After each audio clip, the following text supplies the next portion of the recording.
6 महीने तक ईएमआई नहीं दी जा रही, तो कोई भी बैंक या एनबीएफसी कंपनी आपका क्या कर सकता है। साथियों, आपके पास पैसे हैं तो इनके पैसे दे दें और मरे हुए सांप को अपने गले से निकाल लें। नहीं पैसे हैं तो राहु केतु ग्रह तो क्या करेगा, दुनिया का कोई ग्रह धरती पे आके आपका कुछ नहीं बिगाड़ सकता।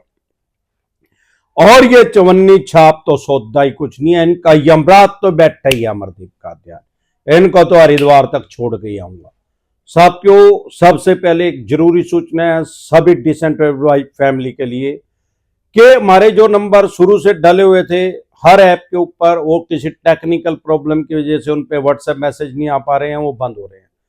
अब ये नया नंबर इशू कर दिया गया है, मेरी टीम के द्वारा नया नंबर जारी कर दिया गया है, जो कि आपके स्क्रीन पे आया हो उसको सेव करके व्हाट्सएप मैसेज करके अगर आप हमारे से पर्सनल मीटिंग करना चाहते हैं, टेलीफोनिकली एडवाइस लेना चाहते हैं, अपनी बेल करवाना चाहते हैं, जमानत करवाना चाहते हैं, इस नंबर को सेव करके व्हाट्सएप मैसेज करके आप मेरी टीम से अपॉइंटमेंट ले सकते हैं। साथियों, कोई भी बैंक एनबीएफसी कंपनी 6 महीने तक क्या कर सकता है, 6 महीने के बाद क्या करेगा। अगर आपका किसी भी तरह का क्रेडिट कार्ड का लोन है, क्रेडिट कार्ड को भी लोन ही कहते हैं, जो आम आदमी है उसको लोन नहीं समझता, टेक्निकल वर्ड जो है इसका बैंकिंग की भाषा में लोन है, ये प्री अप्रूव्ड लोन है, जितने की इन्होंने आपको लिमिट दिया उतने का आपका लोन है। अगर आपका कोई personal loan, business loan, education loan, किसी भी तरह का अनसिक्योर लोन जिसमें आपने कोई अपनी एसेट, कोई प्रॉपर्टी, कोई कीमती सामान इनके पास गिरवी नहीं रखा, वो अनसिक्योर लोन है। जब वो डिफॉल्ट होता है सबसे पहले उसको बोलते हैं, जब 1 महीने का स्टार्टिंग हो जाती है, 2, 4, 5 दिन डिफॉल्ट होता है, उसको बोलते हैं SMA 0, स्पेशल मेंशन अकाउंट 0। जब 2 महीने डिफॉल्ट हो जाती है तो उसको बोलते हैं SMA 1, स्पेशल मेंशन अकाउंट 1। और जब 3 महीने टोटल डिफॉल्ट हो जाती हैं तो तीसरा महीना स्टार्ट हो जाता है, उसको बोलते हैं SMA 2, स्पेशल मेंशन अकाउंट 2। और जब चौथा महीना स्टार्ट हो जाता है, टोटल 3 महीने पूरे हो जाते हैं, 92 डे। अब 92 डे क्यों कहते हैं भाई, वैसे तो 90 दिन का 3 महीने माने जाते हैं, लेकिन बैंकिंग की भाषा में 92 दिन से पहले एनपीए हो जाता नहीं हो सकता, एनपीए होता है 92 डे के बाद। सामान्य बोलचाल की भाषा में उसको 3 महीने कहते हैं, लेकिन 92 दिन के बाद होता है। क्यों? क्योंकि हर साल जुलाई और अगस्त में हमेशा दोनों महीने जो होते हैं 31-31 के होते हैं। फॉर एग्जाम्पल, आपका जून में अगर डिफॉल्ट हो गया, जून, जुलाई, अगस्त 3 महीने डिफॉल्ट हो गया तो टोटल 92 दिन हो जाएंगे, तो 92 दिन के बाद ही वो डिफॉल्ट माना जाएगा। अगर आपका सितंबर, अक्टूबर, नवंबर हुआ तो टोटल वही 91 दिन है। अब 91 दिन में वो डिफॉल्ट नहीं माना जा सकता, एनपीए में नहीं जा सकता। टोटल 3 महीने 92 डेज जब हो जाएंगे तो वो एनपीए में चला जाएगा। अब एनपीए में जाने के बाद ये आपके ऊपर कानूनी कार्रवाई कर सकते हैं। कानूनी कार्रवाई मीन्स ये नहीं है कि अटेम्प्ट टू मर्डर का केस रजिस्टर्ड कर सकते हैं, कत्ल का केस रजिस्टर्ड कर सकते हैं, आपको आपके ऊपर सिर्फ और सिर्फ चेक बाउंस का, एसीएस बाउंस का केस कर सकते हैं। हाँ, आर्बिट्रेशन की प्रक्रिया जो है वो पहले भी स्टार्ट कर सकते हैं, 3 महीने से पहले भी कर सकते हैं, क्योंकि सोल आर्बिट्रेटर नाम का हमारे देश में कोई जज नहीं है, किसी भी जज का नाम सोल आर्बिट्रेटर नहीं है। ये है कौन? ये बैंक एनबीएफसी कंपनी के ऑफिसर हैं। अनसिक्योर लोन में, खास तौर पे क्रेडिट कार्ड में, तो इनके पास एक ही हथियार है, आर्बिट्रेशन करने का, या इन चवन्नी छाप उठाई करो को पीछे लगा दिया जाता है। आर्बिट्रेशन का नोटिस आ रहा है, उसको कभी भी हल्के में ना ले, कभी भी इग्नोर ना करे। 4 तरीके से आर्बिट्रेशन का नोटिस आ सकता है, वो कभी भी फेक नहीं होता, कभी भी डुप्लीकेट नहीं होता, क्योंकि सोल आर्बिट्रेटर नाम का कोई जज ही नहीं है।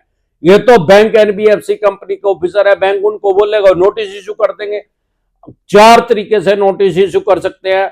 वो मेल के द्वारा आपको नोटिस भेज सकते हैं, व्हाट्सएप पे भेज सकते हैं, टेक्स्ट भेज सकते हैं, हार्ड कॉपी भेज सकते हैं, रजिस्टर्ड डाक से आपके पास भेज सकते हैं। 4 तरीके से, वो सारे लीगल है, कानूनी रूप से सही है। और 4 तरह की पावर आर्बिट्रेटर के पास है। 99% आदमी इसको इग्नोर करते हैं, हल्के में लेते हैं। अगर आप इसको हल्के में ले रहे हैं तो ये क्या कर सकते हैं आपका, ये इसको डिसीजन को वन साइड दे देगा। वो तो ये चाहते ही है कि आप उसको इग्नोर करो, जानबूझ के अदर स्टेट में करते हैं। आप दिल्ली रहते हैं, मुंबई कर देंगे, मुंबई रहते हैं, दिल्ली कर देंगे, 2-3 हजार किलोमीटर दूर कर देते हैं आपके घर से, ताकि आप उसको अटेंड ही ना कर पाओ और इनको मौका मिल जाए वन साइड डिसीजन देने का। वन साइड डिसीजन देने के बाद उसको कानून की भाषा में अवॉर्ड बोलते हैं। 4 तरह के राइट्स हैं इस आदमी के पास, आर्बिट्रेटर के पास। सबसे पहले आपके मकान के घर का या फैक्ट्री कारखाने का कोई भी फर्नीचर है, कोई भी सामान है, bed, sofa, TV, washing machine, cooler, AC, dining table, मेज, कुर्सी, आपका सिलेंडर, चूल्हा, ये अटैच करने के ऑर्डर दे सकता है। जो भी आपका चल संपत्ति है, मूवेबल एसेट है, उसको अटैच करने के ऑर्डर दे सकता है। अनमूवेबल प्रॉपर्टी को मकान, दुकान, जमीन, जायदाद, फैक्ट्री, कारखाना, स्कूल, कॉलेज, बंगला, कोठी को आर्बिट्रेटर अटैच करने के ऑर्डर नहीं दे सकता, उसके पास कोई राइट्स नहीं है। सबसे पहला राइट्स घरेलू सामान को अटैच करने के ऑर्डर दे सकता है। दूसरा, आपके पास कोई व्हीकल है, उसको अटैच करने के ऑर्डर दे सकता है। तीसरा, आप सैलरीड हैं तो आपके एम्प्लॉयर को ऑर्डर दे सकता है इसकी 50% सैलरी काट के इस बैंक को दो, और वो उसको देनी पड़ेगी। और चौथा और सबसे बड़ा जो आम आदमी समझता है वो कर नहीं सकता, वो अदर बैंक में अकाउंट खुलवा लेते हैं, सोचते हैं मैंने इस बैंक के पैसे देने, ये तो प्राइवेट बैंक था मैंने नेशनलाइज में खुलवा लिया, या नेशनलाइज बैंक था मैंने प्राइवेट में खुलवा लिया, इसको क्या पता लगेगा। अरे भाई, इनका सिर्फ 30 सेकंड लगेंगे, जन्म से लेके आज तक आपके जितने अकाउंट है सारा पता लग जाएगा। आधार कार्ड और पैन कार्ड आपने इनको दिया है, आधार कार्ड और पैन कार्ड के बगैर कोई भी बैंक, एनबीएफसी कंपनी ऑफलाइन या ऑनलाइन लोन देता ही नहीं। आप ये सिर्फ आपका आधार कार्ड नंबर डालेंगे, 30 सेकंड के अंदर जन्म से लेके आज तक आपके जितने भी अकाउंट खुले हैं और जितने भी एक्टिवेट है, जितने भी डीएक्टिवेट हैं, सारों की रिपोर्ट इनके पास आ जाएगी। और ये उस बैंक को ऑर्डर दे सकते हैं आपके अकाउंट को होल्ड करने के, सीज करने से। आपके वहां 50 लाख रुपए भी पड़े हैं तो 50 रुपए भी आपके उसमें से नहीं कटेंगे। आप चेक लगाएंगे, आप ऑनलाइन बैंकिंग करेंगे, सब बंद हो जाएगी। किसी भी तरीके से आपका एटीएम भी डेड हो जाएगा, उससे कोई भी 1 रुपया नहीं कटेगा। तो ये यही चाहते हैं कि आपका आर्बिट्रेशन कर दें, लेकिन अगर आर्बिट्रेशन का आप जवाब देंगे तो स्टॉप हो जाएगा, रुक जाएगा। जैसे ही आर्बिट्रेशन का नोटिस आए, तुरंत प्रभाव से एक्सपर्ट एडवाइस लेकर उसका ऑब्जेक्शन क्रिएट करें। 8 पॉइंट होते हैं, 8 पॉइंट अगर आप एक्सपर्ट एडवाइस लेकर उसका ऑब्जेक्शन क्रिएट करेंगे तो स्टॉप हो जाएगा, रुक जाएगा, उसके बाद आर्बिट्रेशन नहीं हो सकता। इसके अलावा 3 महीने के बाद ये क्या कर सकते हैं, चेक बाउंस का या ईसीएस बाउंस का केस कर सकते हैं। डरे घबराए नहीं, ये कोई अटेम्प्ट टू मर्डर नहीं है, बेलेबल ऑफेंस है, जमानती अपराध है, सेम डे जमानत हो जाएगी, बाय एंड जमानत हो जाएगी। कश्मीर से कन्याकुमारी तक, आसाम से लेकर गुजरात तक अमरदीप कादियान के पैनल पे एडवोकेट काम कर रहे हैं। आपको अपनी बेल करवानी है, जमानत करवानी है, हम आपको एडवोकेट प्रोवाइड करवा देंगे। अब बहुत से आदमी ऐसे आते हैं हमारे पास, कहते हैं सर 2 साल हो गए, केस तो हुआ ही नहीं, और 3 महीने के बाद इनके पास राइट्स हैं। राइट्स तो है इनके पास, 10,000 रुपए के लोन में भी आपके ऊपर केस कर सकते हैं। पर बी प्रैक्टिकल। अमरदीप कादियान के माइंड में जब से बैंकिंग का जन्म हुआ आज तक, 1841 में हमारे देश में पहले बैंक का जन्म हुआ जिसका नाम था बैंक ऑफ मद्रास। उसके बाद उसका नाम बदल के रख दिया गया इंपीरियल बैंक ऑफ इंडिया, और आज की डेट में भी वो बैंक हमारे देश में काम कर रहे हैं एसबीआई के नाम से।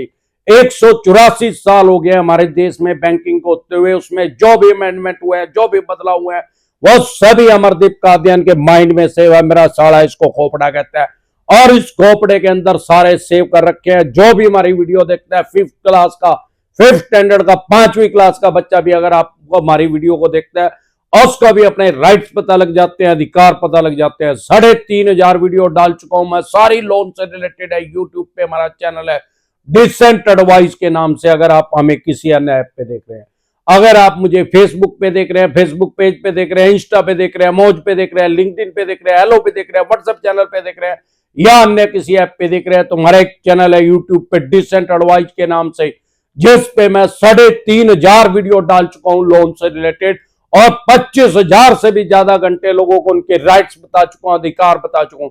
सारे देश में किसी भी फाइनेंशियल एडवाइजर से ना ही तो इतनी वीडियो डाली और ना ही इतने घंटे बोला गया। वह क्या कारण है और टॉपिक कहां से आते हैं? हजारों आदमी रोज हमारे पास कमेंट करते हैं, वो भी जो कमेंट सेम डे में सबसे ज्यादा आता है, उसी कमेंट के ऊपर वीडियो बना दी जाती है, क्योंकि सारी बैंकिंग अमरदीप कादियान के माइंड के अंदर, खोपड़े के अंदर सेव है। अब हमारे देश में आईपीसी और सीआरपीसी, ब्रिटिश काल का सारा कानून खत्म हो चुका है, काला कानून, नया कानून आ गया। बीएनएस भारतीय न्याय संहिता और बीएनएसएस भारतीय नागरिक सुरक्षा संहिता, उसको भी अमरदीप कादियान ने अपने खोपड़े में सेव कर लिया, जो भी लोन से रिलेटेड लॉ है, कानून है। तो अब सवाल ये आता है कि 10 लाख रुपए के लिए भी, 5 लाख रुपए के लिए भी लोगों के ऊपर क्यों नहीं केस किया जा रहा है? डिपेंड करता है आपने किस बैंक एनबीएफसी कंपनी से लोन लिया है, किसी और उसके पास उस टाइम लिक्विडिटी कितनी है, उसके पास तरलता कितनी है, उसके पास उस टाइम पैसा कितना है। अब हर आदमी के ऊपर केस क्यों नहीं कर सकते? कर तो 3 महीने के बाद सकते हैं, लेकिन करते क्यों नहीं? अरे भाई, इनका खुद का एनपीए का रेशो बढ़ जाएगा। ज्यादातर आपने देखा होगा राइट ऑफ लिखाता है बैंकों के अकाउंट में, आप अपना सिविल चेक करते हैं, राइट ऑफ लिखाता है और आपके ऊपर कोई केस भी नहीं होता। राइट ऑफ का मतलब है बैंक ने अपने लेजर में से, अकाउंट में से, बही खाते में से उसको डिलीट कर दिया है। बैंकिंग की भाषा में उसको बट्टा खाता बोलते हैं और अमरदीप कादियान की भाषा में बोलते हैं भंग के बाड़े में चले गए, अब नहीं मिलेंगे। 9 महीने के बाद राइट ऑफ होता है, 9 महीने से पहले कभी भी राइट ऑफ नहीं होता। जब आपकी टोटल 9 महीने ईएमआई डिफॉल्ट हो जाती है तो ये राइट ऑफ कर सकते हैं, जरूरी नहीं है करेंगे। ज्यादातर कम अमाउंट को कर देते हैं। क्यों? वाई? अगर ये हर आदमी के ऊपर केस करे तो इनको हर केस को एनपीए में डालना पड़ेगा। अगर एनपीए का रेशो बढ़ेगा तो इनकी खुद से ही कांच निकल जाएगी, खुद से ही नंगड़ हो जाएंगे। पीछे लक्ष्मी विलास बैंक डूब गया, उसका 26% एनपीए हो गया। मतलब 100 आदमियों को उसने लोन दिया, 26 आदमियों ने उसका वापसी नहीं दिया, वो खुद से नंगड़ हो गया, खुद से उस पर दाड़ा लग गया। आरबीआई की गाइडलाइंस के अकॉर्डिंग, भगवान ना करे जिस भी बैंक में आपके पैसे हैं, अगर वो डूब गया, आपके 5 करोड़ रुपए भी हैं तो आपको सिर्फ 5 लाख रुपए मिलेंगे। 4 करोड़ 95 लाख रुपए आपके डूब जाएंगे, बैंक के बाड़े में चले जाएंगे। बिना किसी अपराध के आपके 4 करोड़ 95 लाख रुपए खत्म हो जाएंगे, सिर्फ 5 लाख रुपए मिलेंगे। फिर आपके अलग अलग अकाउंटों में पैसे हो, सेम बैंक में या अलग स्टेट में, अलग डिस्ट्रिक्ट में, सेम बैंक में जो डूबा है, आपके सेविंग अकाउंट में है, करंट अकाउंट में, एफडी आरडी है, आपके नाम से है तो सिर्फ 5 लाख रुपए मिलेंगे। अगर आपके उसमें है ही 25,000 रुपए और वो बैंक डूब गया तो सिर्फ 25,000 रुपए मिलेंगे। मतलब कहने का मतलब यह भाव यह है कि सिर्फ 5 लाख रुपए तक का क्लेम मिलेगा। 5 लाख से ऊपर का वो सारा डूब जाएगा, 5 लाख से कम का होगा या 5 लाख का होगा वो क्लेम उसको मिल जाएगा, हर आदमी को मिलेगा। इसीलिए ये अपने आप को नंगड़ होने से बचाने के लिए, क्योंकि हर बैंक एनबीएफसी कंपनी शेयर बाजार में लिस्टेड है, अगर इनका एनपीए का रेशियो बढ़ेगा तो धड़ाम से नीचे गिरेगा, ये खुद से ही नंगड़ हो जाएंगे। 100 रुपए का शेयर 2 रुपए में नहीं इनका खरीदेगा कोई भी, क्योंकि हर चीज ऑनलाइन है। अपने एनपीए के रेशियो को हाइड नहीं कर सकते, उसको छिपा नहीं सकते, इसलिए ये हर लोन को एनपीए में ना डाल के और उसको बहुत से लोनों को राइट ऑफ में करके उसको अपने लेजर में से, अकाउंट में से, बही खाते में से डिलीट कर देते हैं, अपने पोर्टफोलियो को क्लीन कर लेते हैं। यही कारण है कि 6 महीने के बाद ज्यादातर उस ऑप्शन पे चले जाते हैं, क्योंकि जब तक इन्होंने एनपीए नहीं किया और 6 महीने हो गए, 3 महीने और वेट करके 9 महीने में टोटल ये साम दाम दंड भेद सारा तरीका इस्तेमाल कर लेते हैं पैसे निकालने का। और जब फिर भी नहीं पैसा मिलता तो ये समझ जाते हैं बैंक के बाड़े में चला गया और उसको राइट ऑफ कर देते हैं। डरे घबराए नहीं, अपने राइट्स और अधिकार जान ले। एक बार जोर से मिलकर नारा लगाएंगे, जय ससुराल वालों की।